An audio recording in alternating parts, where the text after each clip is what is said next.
कैली बरतिया तोहार, एहो छठी मैया लिहलिया रखिया स्वीकार, एहो छठी मैया।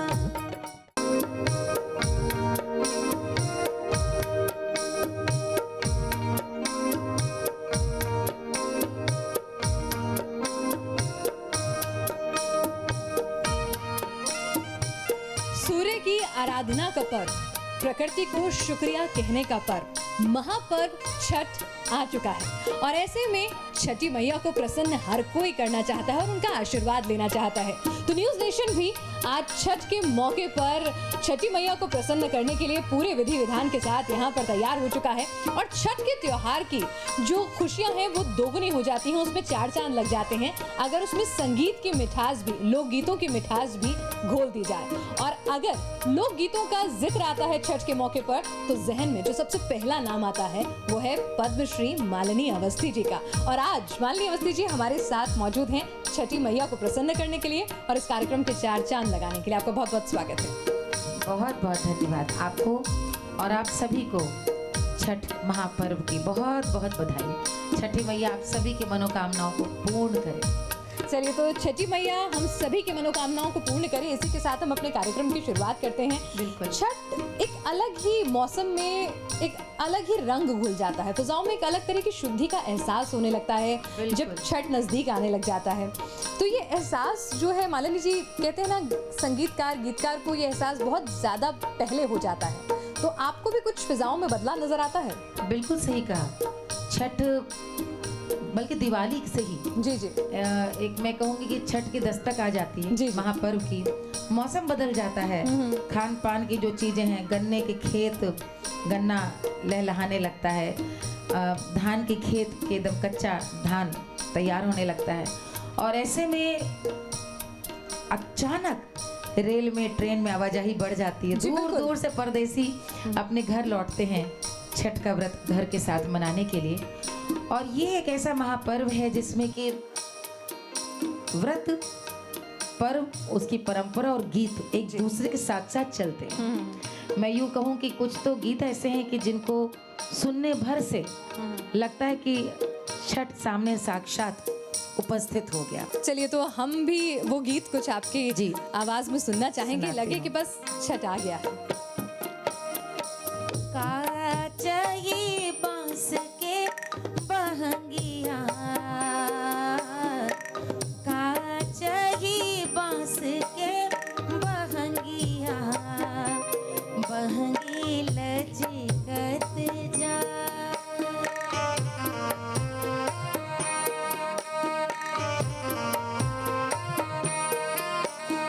का चाहिए बांस के बहंगिया, बांस के बहंगिया, बहंगी लचकत जा।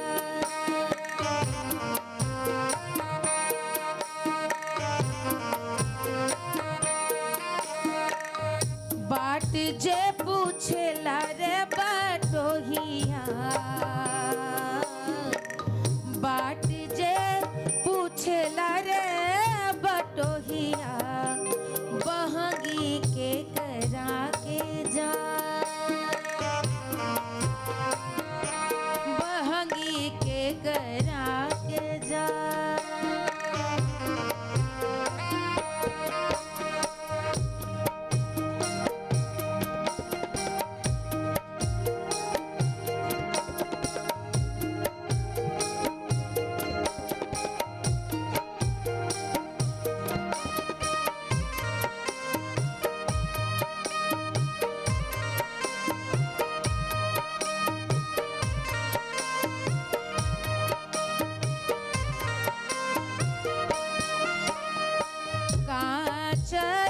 बांस के बहंगिया, काचगी बांस के बहंगिया, बहंगी लचकत जा।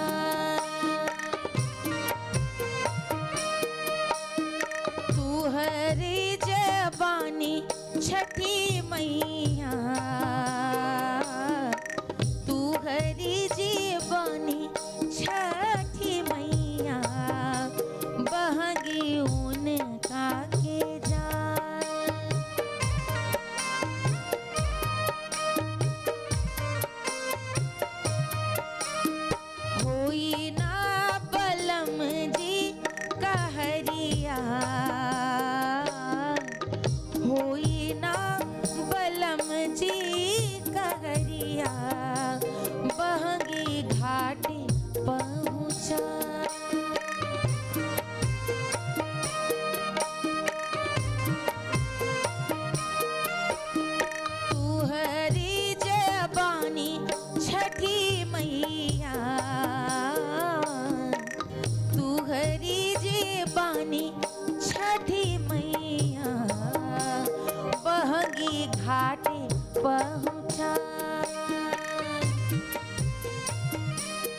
बहंगी छोटी मैया के जा, बहंगी घाटी पहुंचा, बहंगी छोटी मैया के जा, बहंगी घाटे पहुंचाए।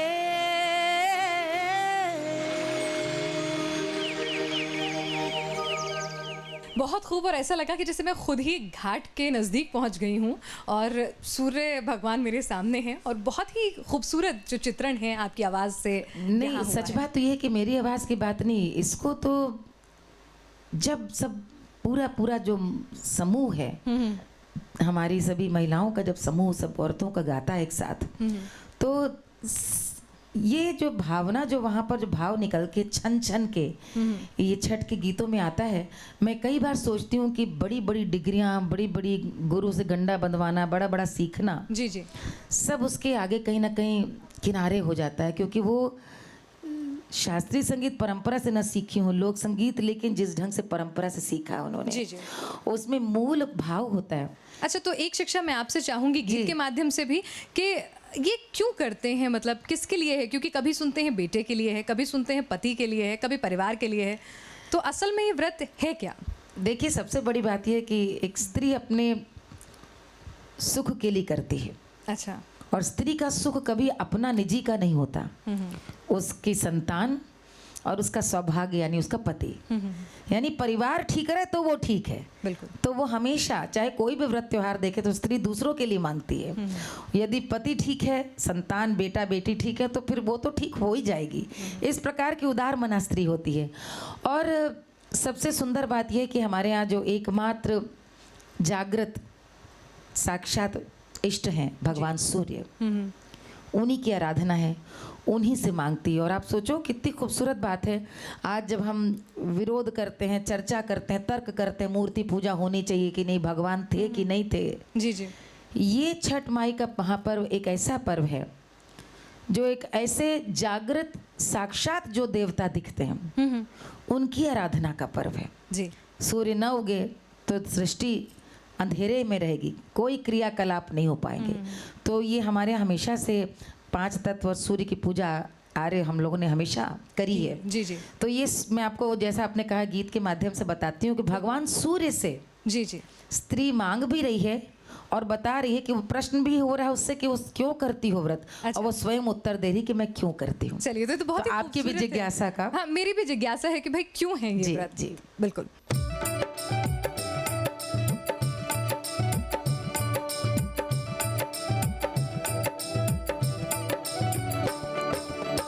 केरवा के पात पे उगली न सूरज न झाके झोंके, केरवा के पात पे उगली न सूरज न झाके झोंके, ए झाके झोंके, कैलू छठ के बरतिया तू झाके झोंके, कैलू छठ के बरतिया झाके झोंके, केरवा के पात पे उगली न सूरज न झाके झोंके, केरवा के पात पे उगली न सूरज न झाके झोंके, कैलू छठ के बरतिया तुम झाके झोंके, कैलू छठ के बरतिया झाके झोंके।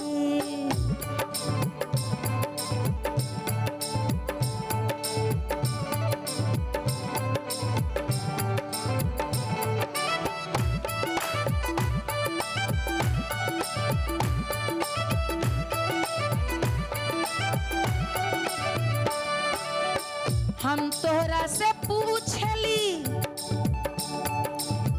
हम तोहरा से पूछली, व्रत ई रे व्रत ई तू केकरा लागी, तोहरा से पूछली, व्रत ई रे व्रत ई तू केकरा लागी, तू केकरा लागी, कैलू छठ के बरतिया तू केकरा लागी, कैलू छठ के बरतिया तू केकरा लागी। और व्रती क्या उत्तर देती है? हमरा ता बाड़न स्वामी ऐसन स्वामी हम उनका लागी, हमरा ता बाड़न स्वामी ऐसन स्वामी हम उनका लागी, हम उनकर लागी। कैली छठ की बरतिया हम उनकर लागी, कैली छठ की बरतिया हम उनका लागी, कैली छठ की बरतिया उनका लागी।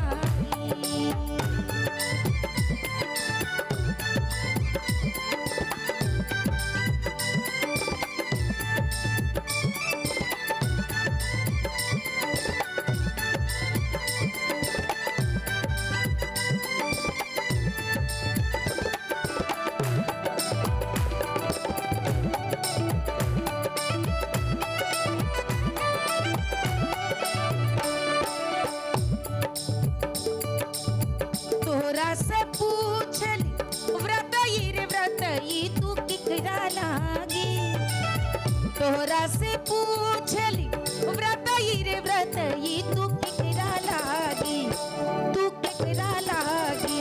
कैलू छठ के बरतिया तू किकरा लागी, कैलू छठ के बरतिया किकरा लागी। और अब की बार एक माँ उत्तर देती है,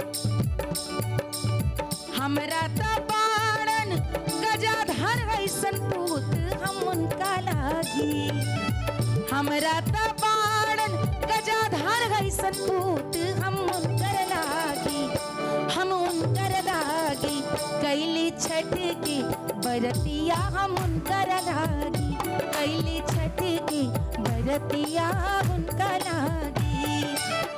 दुना से बात बेगू गेली न सूरज ने ताके दूके, केरवा के पात पे उगेली न सूरज ने जाके झूके, कैलू छठ के बरतिया जाके झूके, कैलू छठ के बरतिया जाके झूके, कैली छठ के बरतिया हम जाके झूके, कैली छठ के बरतिया हम जाके झूके, कैली छठ के बरतिया हम जाके झूके, कैली आदत मल के पूजवा हम जाके झूके, कैली आदत मल के पूजवा हम जाके झूके, हम जाके झूके, हम जाके झूके।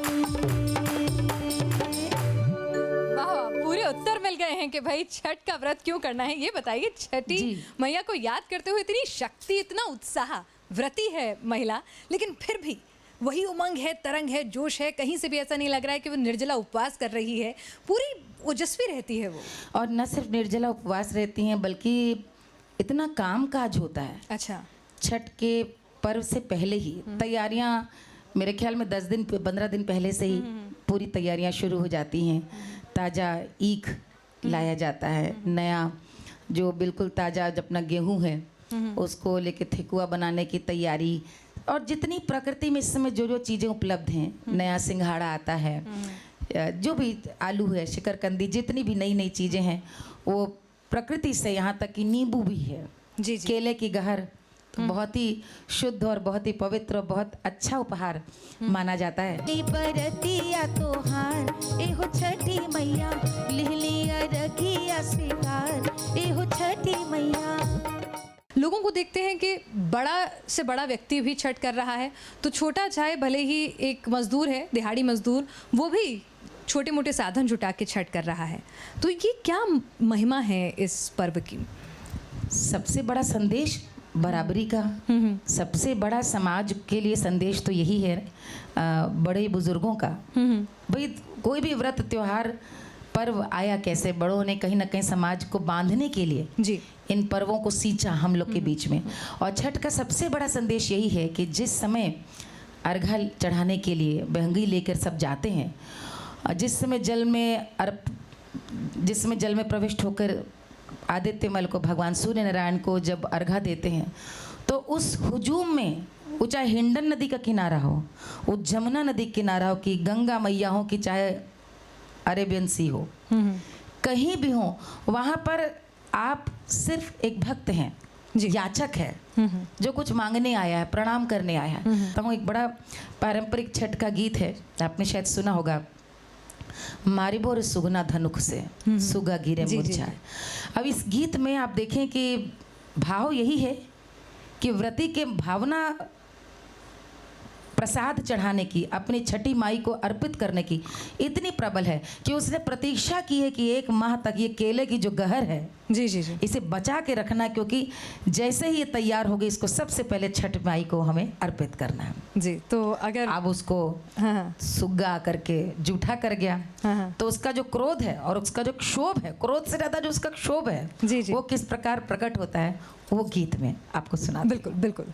किरवाजे फरीला खबद पे ओह पे सुगा मेड़रा,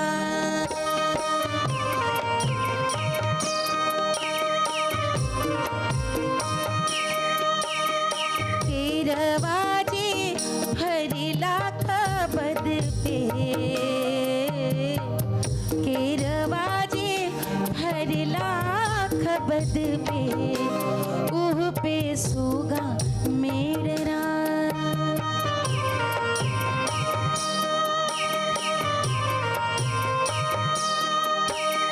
पूजे खबरिए आदित से, पूजे खबरिए आदित से सोगा दिहले जूठिया,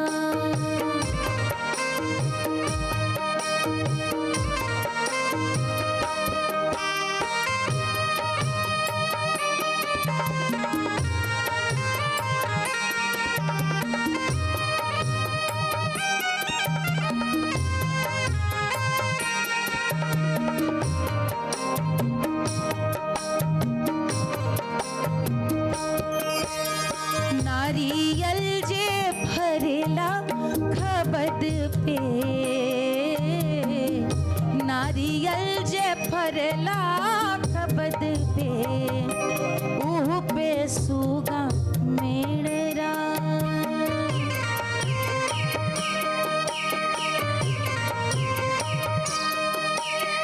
मारी बोरे सुगना धनुख से, मारी बोरे सुगना धनुख से सोगा गिरे मूर्छा,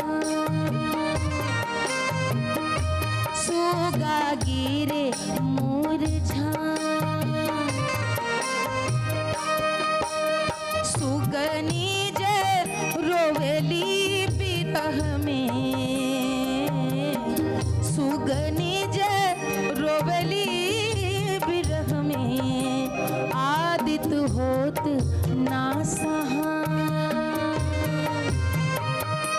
आदित होत ना सहा,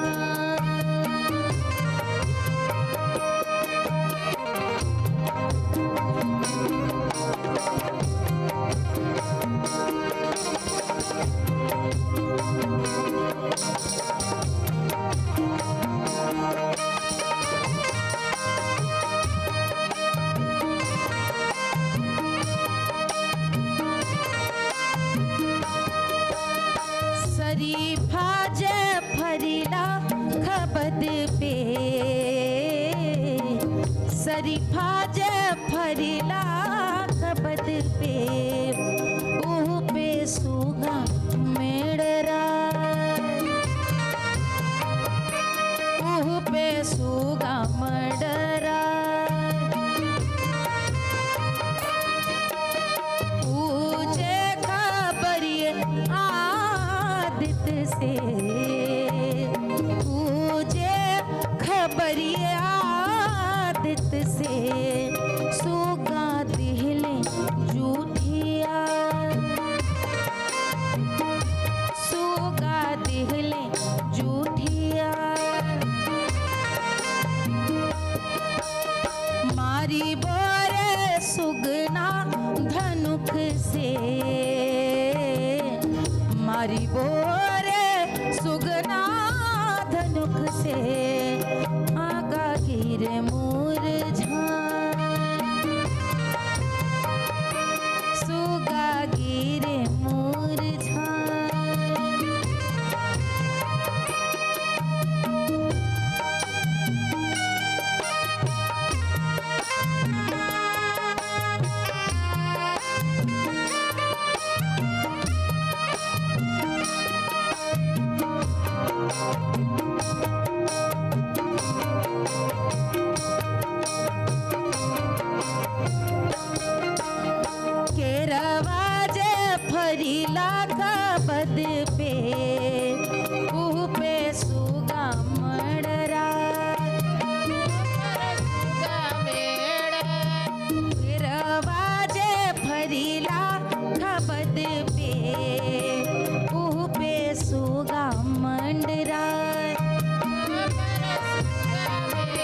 होत ना सहाय, आदित होत ना सहाय, आदित होत ना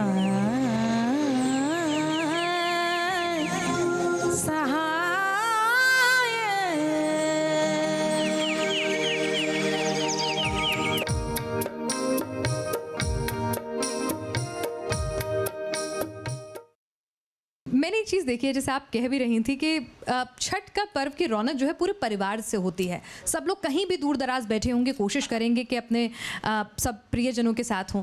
बच्चे जो शायद बहुत ज़्यादा त्योहारों में जब तक कुछ ऐसा ना हो कि उनको होली खेलने को मिल रहा है या फिर पटाखे जलाने को मिल रहे हैं, उसके बावजूद भी बच्चों का उत्साह जो है गजब का होता है इस त्योहार को लेकर। वो क्यों? हर त्योहार के लिए होता है। हाँ, लेकिन इसमें उनके करने के लिए कुछ कम है काम, फिर भी उनका उत्साह काम बहुत है। इनफैक्ट वही दौड़ाए जाते हैं। माएँ अच्छा। ये भी सिखाने का ढंग है। अच्छा, तो किस तरह का उत्साह उमंग उनके बीच में रहता है? क्या ये भी कहीं किसी मैं लोकगीत में आपको जिक्र एक है? ऐसा गीत सुनाती हूँ जी जी जी। जिसमें कि पिता प्रवासी है, अच्छा। दूर देश में है, और छठ पे बुलावा उसको बेटी दे रही है, बेटा अच्छा। दे रहा है कि पिताजी जल्दी आ जाना छठ पे, क्योंकि अच्छा। तुम नहीं आओगे तो पर्व तुम्हारे बिना अधूरा है। एक बिटिया जो अपने पिता को गा करके पुकार रही है, बुला रही है कि बाबू जल्दी जल्दी घरे आवा, तू आ जाइबा तो त्योहार मन जाई, अना तो ना मन। तू त छठ घाटे चलिहा, पापा लई के बहंगिया,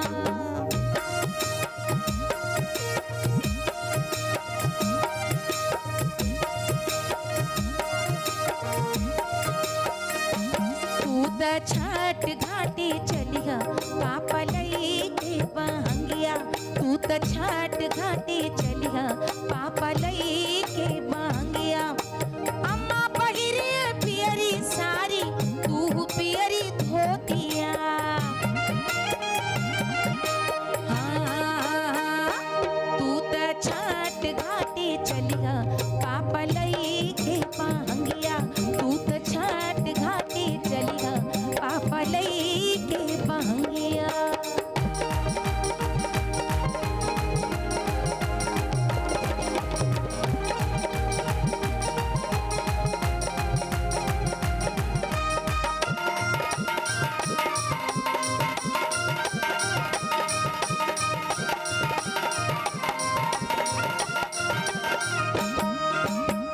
छठ घाटे बाबूजी के अरे टोपिया के नाई,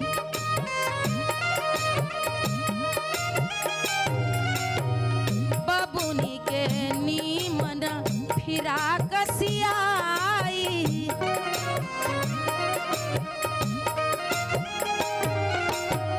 छठ घाटे बाबूजी के अरे टोपिया के नाई, बाबूनी के नीमन फिरा कसियाई, तू के झुलाई दे नीमन नीमन झूलना, हाँ, तू त छठ घाटे चलिहा, पापा लई के बहंगिया, तू त छठ घाटे चलिहा, पापा लई के बहंगिया। एक श्रृंगार का गीत सुनाकर बिल्कुल। आपसे विदा ले रही हूँ। जी।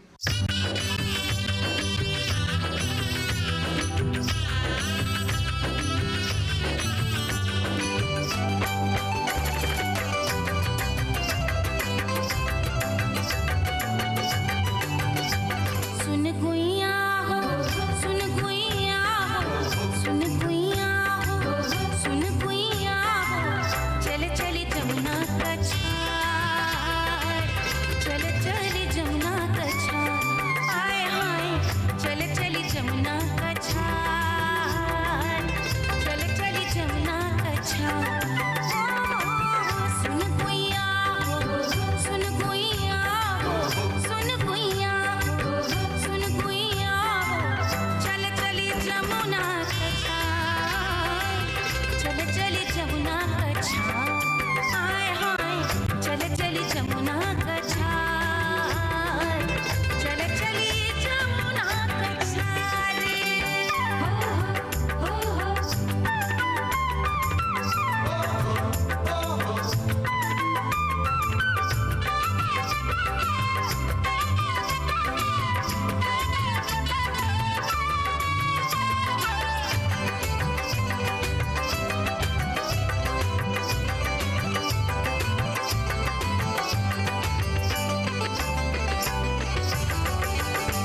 कैली बरतिया तोहार एहो छठी मैया लिहलिया रखिया स्वीकार